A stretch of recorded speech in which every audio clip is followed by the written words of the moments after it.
For the past few months, I had been feeling an indescribable sense of unease. Everyone around me insisted that everything was normal, but for me, it wasn't. It felt like everything was fine on the surface, yet deep down, I knew something was wrong. To cope with this strange, oppressive feeling, I had started seeking solitude. The best way to clear my mind was to spend a few hours in the park, letting my thoughts settle. That's exactly what I did that day. The sun was beginning to set, and the air was cool but refreshing. I went to the quietest corner of the park and sat on a bench, as I usually did. The surroundings were very calm. All I could hear was the rustling of leaves in the gentle breeze. I sat there, lost in my thoughts, when suddenly I noticed my cat, Charlie, walking toward me. Charlie was a black, sleek, and clever cat. I thought he would calmly settle next to me as he usually did, but something about him was different that night. He seemed constantly on edge, as if he were on high alert. One moment, he would sit beside me. The next, he would quickly turn his head to stare into the darkness. His fur was slightly bristled, and his eyes were sharper and more focused than I had ever seen. Charlie's behavior unsettled me, but I tried to make sense of it. He probably spotted another animal, I told myself, trying to calm my nerves. After spending some more time in the park, I decided to head home. Charlie had wandered off, so I assumed he had gone off on one of his little adventures. He'll find his way back, I thought as I walked home. When I arrived, the house was silent. My family had already gone to bed. I went up to my room, planning to turn on the lights and lie down. But as soon as I entered, I froze. There, curled up on my bed, was Charlie. For a moment, I couldn't move. My mind raced. Charlie had disappeared from the park after me. I was certain of that. How could he possibly have made it back home before I did? And how had he gotten into my room? These questions swirled in my head as I took a cautious step toward him. But then I hesitated, an unexplainable fear gripping me. I stood there, staring at him for a while before finally gathering the courage to gently pick him up, carry him out of my room, and close the door. I lay in bed, trying to calm myself, but sleep wouldn't come, even with my eyes closed. Something deep inside me kept me restless. I tossed and turned for what felt like hours before finally falling into a light and easy sleep. The next morning, I couldn't stop questioning what had happened. Maybe I was just tired, and my mind was playing tricks on me. I tried to convince myself it was all a dream, but deep down, a voice inside me whispered that it wasn't that simple. Curiosity got the better of me, and I decided to return to the park that evening.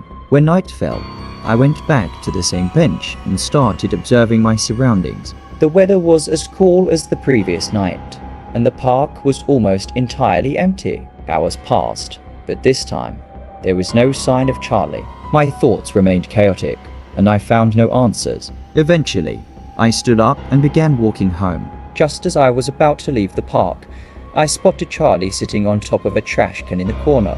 He was staring directly at me, his eyes fixed and unwavering. My heart began to race. I slowly approached him, but as I got closer, Charlie suddenly jumped into the trash can. I rushed to the can and opened the lid, but the inside was completely empty. It was as if he had vanished into thin air. I hurried home, my footsteps quick and unsteady. When I entered the house, I was out of breath. I glanced around and, to my disbelief, saw Charlie lying in the middle of the living room, fast asleep. My hands trembled as I rushed upstairs to my room, locking the door behind me. I sat on my bed, trying to make sense of everything, but the harder I thought, the more impossible it all seemed. Eventually, I fell asleep, overwhelmed by my thoughts. The next day, the unsettling feeling lingered.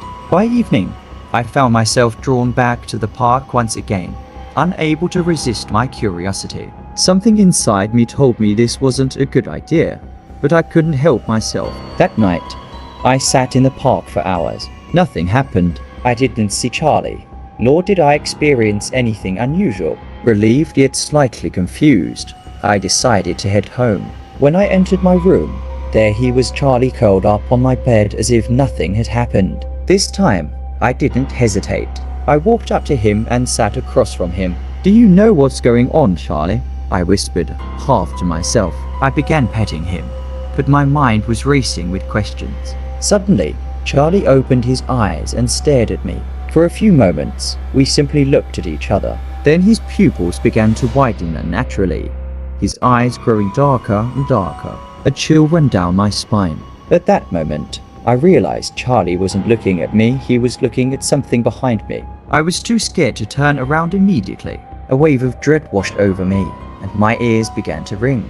The sound grew louder, an intense, high-pitched pressure that made me feel as though my head might explode. Without warning, Charlie leapt off the bed and moved to the center of the room, staring directly at the mirror. My heart was pounding so hard I thought it might burst. Slowly, I forced myself to stand and walk toward the mirror. What I saw froze me in place. Standing in the center of the room, reflected in the mirror, was another figure. It was entirely black, vaguely human-shaped, but with no discernible features. It didn't move, it just stood there. I turned around as fast as I could, but there was no one in the room. When I turned back to the mirror, the shadowy figure was still there, unmoving.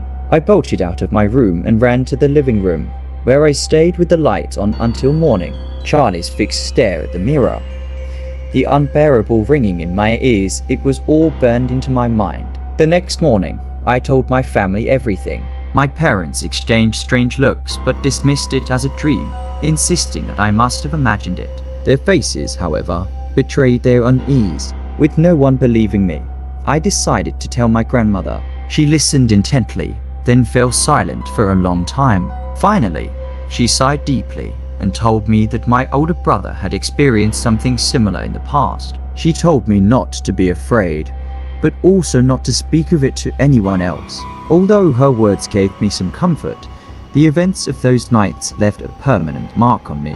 I haven't experienced anything like it since, but every time I look into a mirror or see Charlie staring into space, I feel the same unease creeping over me. Some questions in life are better left unanswered. Sometimes it's best not to search for the truth.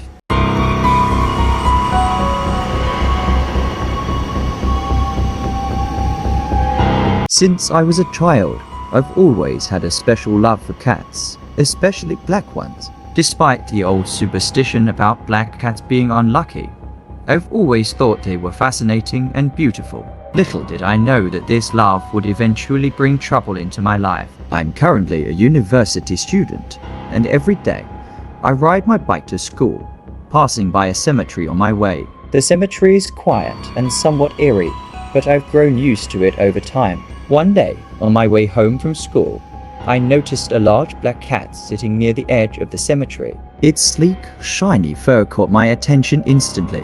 Without even thinking, I stopped my bike and walked toward it, wanting to pet it, but as soon as I got close, it darted into the cemetery. The cat was so cute that I couldn't resist following it. I watched it weave through the tombstones until it stopped in a quiet corner of the cemetery. Finally, I managed to catch it. Its fur was soft, and as I stroked it, the cat seemed to relax. I gave it some food I had in my bag, and for a moment, it felt like we had bonded. After spending a little time with it, I left the cat there and went home. What I didn't know at the time was that this cat, so seemingly innocent and charming, would lead me down a path I wasn't prepared for. A few days later, as I was riding home from school again, I noticed the black cat sitting near the same spot by the cemetery. This time, it seemed like it was waiting for me. The moment it saw me, it ran into the cemetery once more. I couldn't help but follow it. Just like before, I found it sitting in the same quiet corner. As I bent down to pet it, something new caught my attention. The cat was sitting right next to an old grave. The headstone was weathered and worn, and it looked like the name had been erased over time. I leaned in closer to read the faded engraving and managed to make out the name Margaret. Suddenly, I heard the hoot of an owl nearby, which made me jump. It almost felt like the owl was trying to tell me something, but maybe it was just my imagination.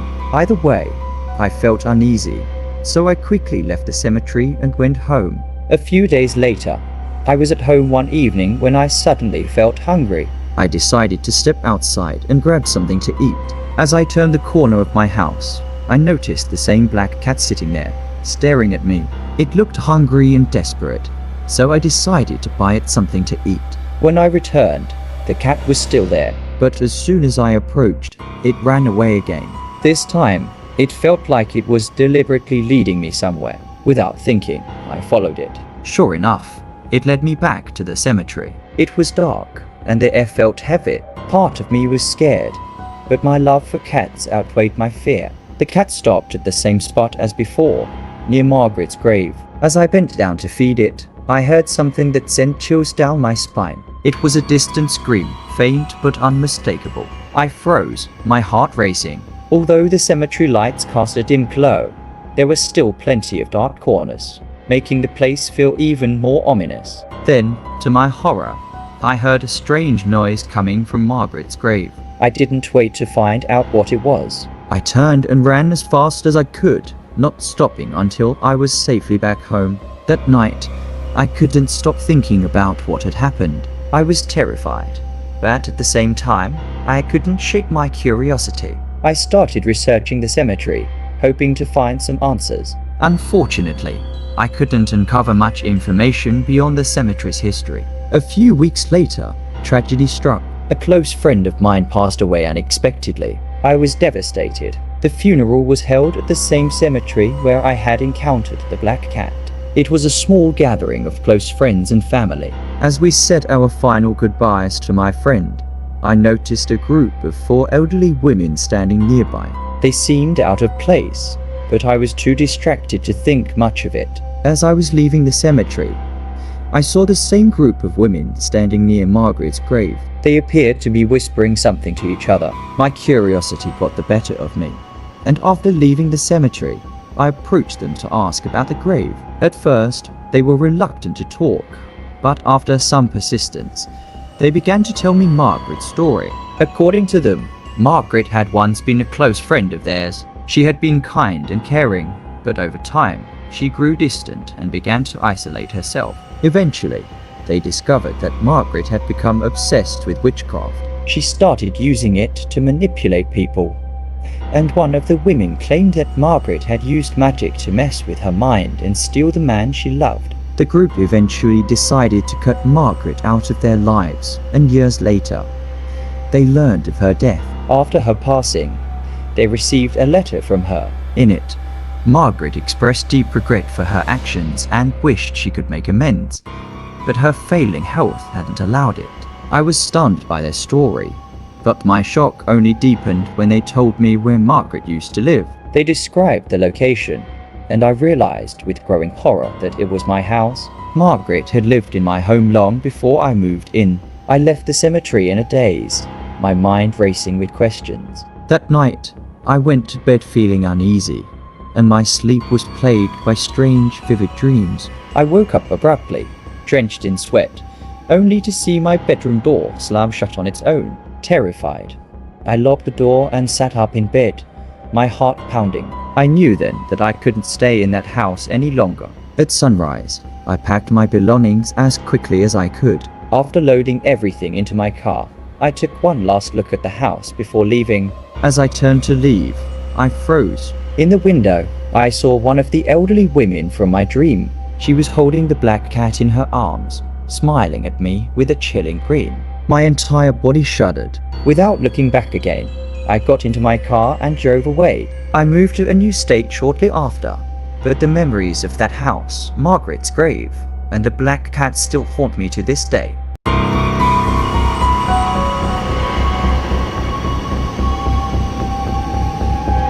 I work as a waiter in a quiet restaurant located far from the city. My job may seem ordinary, but sometimes the stories I hear and the conversations I overhear from customers are quite fascinating. People, especially around this small town, love talking about strange places nearby. For weeks, I kept hearing the same story about a ruined, abandoned house just a 10-minute drive from the restaurant. The place was said to be cursed, and anyone who visited it would experience strange events. Some even claimed it could drive people insane. These rumors both frightened and intrigued me. People often mentioned a black cat that always seemed to appear there, as if guarding the house. At first, I thought it was just gossip, but one day, during a free afternoon, I decided to find this house for myself. As I drove along the described route, I noticed the surroundings growing quieter and eerier. I parked my car a little farther away and began walking. Before long, I saw the ruined house. Its walls were crumbling, the windows were shattered, and the roof looked like it could collapse at any moment. It was the kind of place that exuded an unsettling, eerie vibe. I started walking around the house, taking in the silence. It was so quiet that I could hear my own footsteps echoing. As I reached the back of the house, I suddenly heard the sound of a cat. I froze for a moment, then turned toward the sound and saw a black cat staring at me from behind a broken window. Its bright yellow eyes were fixed on me, unblinking. A shiver ran down my spine. The cat wasn't just looking at me. It felt like it was watching me, or even warning me. I couldn't look away. The intensity of its gaze was unnerving, but I didn't linger for too long. My shift at work was about to start, so I quickly left and returned to the restaurant. That night, I couldn't stop thinking about the cat. Its piercing eyes, the way it sat there in that window, it was all stuck in my mind. The feeling it gave me was unsettling, but it also awakened a strange curiosity in me. A few days later, I decided to go back to the house, this time more prepared. I brought a baseball bat with me, thinking it might be useful in case I encountered something dangerous. As I arrived at the house again, I noticed a movement near the entrance. A long, shiny black snake was coiled near the doorway. I froze, my heart racing. The snake moved slowly, its shiny scales catching the faint light. Gripping the baseball bat tightly, I slammed it against the ground to scare the snake away. As soon as the bat hit the ground, I felt the house tremble slightly beneath me, as though something deep within it had been disturbed. Then, I heard the same unsettling sound as before, a loud, almost screaming meow coming from inside the house. I turned toward the sound and saw the black cat again, sitting in the same window. Its eyes were locked on mine, and this time it wasn't just staring, it was screaming. Its mouth was open wide, and it let out a sound that sent chills down my spine. It felt like the cat was shouting, "Leave this place." I stood frozen in place, unable to move. My hands tightened around the baseball bat as I tried to calm myself. I slammed the bat on the ground again, hoping to scare the cat away. Instead, the house shook even more violently. The sound of cracking walls and falling debris filled the air. The black cat hissed loudly, then disappeared from the window. At the same time, I heard a deep, guttural groan coming from inside the house. My chest tightened, and I knew I couldn't stay there any longer. I turned and ran as fast as I could, not stopping until I reached my car. When I got home, I was still out of breath. My mind raced as I tried to make sense of what had happened. But no matter how much I thought about it, I couldn't find any logical explanation. What I had seen and heard defied reality. After that night, strange things started happening in my own home. When I was alone, I often thought I saw shadows moving in the corners of my vision. At night, I felt like something was watching me from outside my window. One night, as I was about to fall asleep, I heard a low growling sound from the corner of my room. I quickly turned on the light, but there was nothing there. Still, the fear inside me grew stronger with each passing day. Then, something happened that I couldn't ignore. I woke up suddenly in the middle of the night to the sound of my bedroom door creaking open. My heart pounded in my chest as I stared at the door, but I couldn't see anything. But then, in the shadows near the door, I saw two bright yellow eyes staring back at me. It was the black cat. It stood there silently, watching me. That moment was the final straw. The next morning, I made up my mind I had to leave. I told my boss I was quitting, packed up my belongings, and within a few days, I moved to a new town far away from that place. I never went back to that ruined house, but even now, I can't forget the black cat and the unease it brought with it. Sometimes, when I look out of my window at night, I think I see a shadow flicker in the darkness, and the old fear returns. Perhaps some places are truly not meant for humans, and maybe there are some things we're better off not knowing.